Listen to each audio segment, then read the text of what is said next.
The third para says that this really troubled me, so I asked the Lord about it. Lord, you said once I decided to follow you. You had walked me all the way. But I noticed that during the saddest and the most troublesome times of my life, there was only one set of footprints. I don't understand why. When I needed you the most, you would leave me.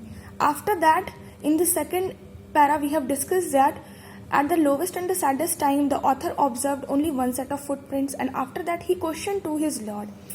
Author ने question किया Lord से, सवाल पूछा Lord से कि आपने तो मुझसे कहा था कि आप मुझे कभी भी मेरी लाइफ में किसी भी पॉइंट पे अकेला नहीं छोड़ेंगे, और ये मुझे काफ़ी परेशान कर रहा है. दिस रियली ट्रबल्ड मी मतलब काफ़ी परेशान कर रहा है कि आपने ऐसा क्यों किया. You had walk with me all the way.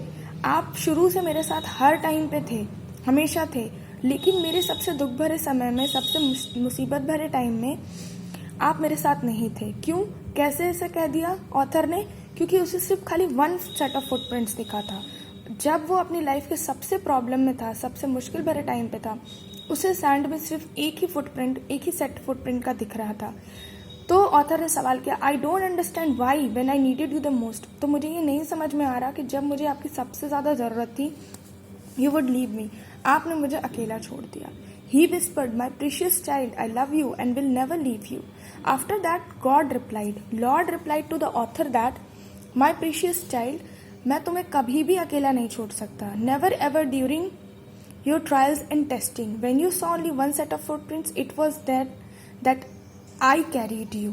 क्या हुआ कि मैं तुम्हें कभी भी अकेला नहीं छोड़ सकता, चाहे वो लाइफ की कितनी भी बड़ी ट्रायल्स या टेस्टिंग हो. और जब तुम वो एक सेट देख रहे थे फुटप्रिंट का, बेसिकली उस टाइम पे वो तुम इतने दुखी थे, इतने मुश्किल भरे अपने टाइम में थे कि तुम खुद भी चलने के इतने कैपेबल नहीं थे. उस टाइम पे मैं बेसिकली तुम्हें कैरी करके वहाँ चल रहा था. That is why only one set of footprint was there. So the moral of this story is that, or the poem is that God is always with us. God never leaves us alone, even in our hardest time. This is our duty to thank Him for our good deeds, for our good things that happen in our life, and for also when we are in the troublesome condition, we should also remember God. हमें अपने life के बुरे वक्त में भी God को याद करना चाहिए, और जब हम अपने लाइफ में खुश हों तो भी हमें गॉड को थैंक करना चाहिए that yes, He has given us this opportunity in our life, He has given this much happiness in our life. और जब हम मुसीबत में होते हैं तो गॉड मुसीबत हमारे ऊपर तभी लाता है जब हम उसकी तरफ जाएं, जब हम उससे बातें करें. जब और मुसीबत क्यों आती है? That something we have done wrong. ज़रूर हमने कोई ना कोई गलत काम किया होगा. That is why we are facing hardest time in our life. So we should go back to our God and apologizing for the bad deeds which we have done.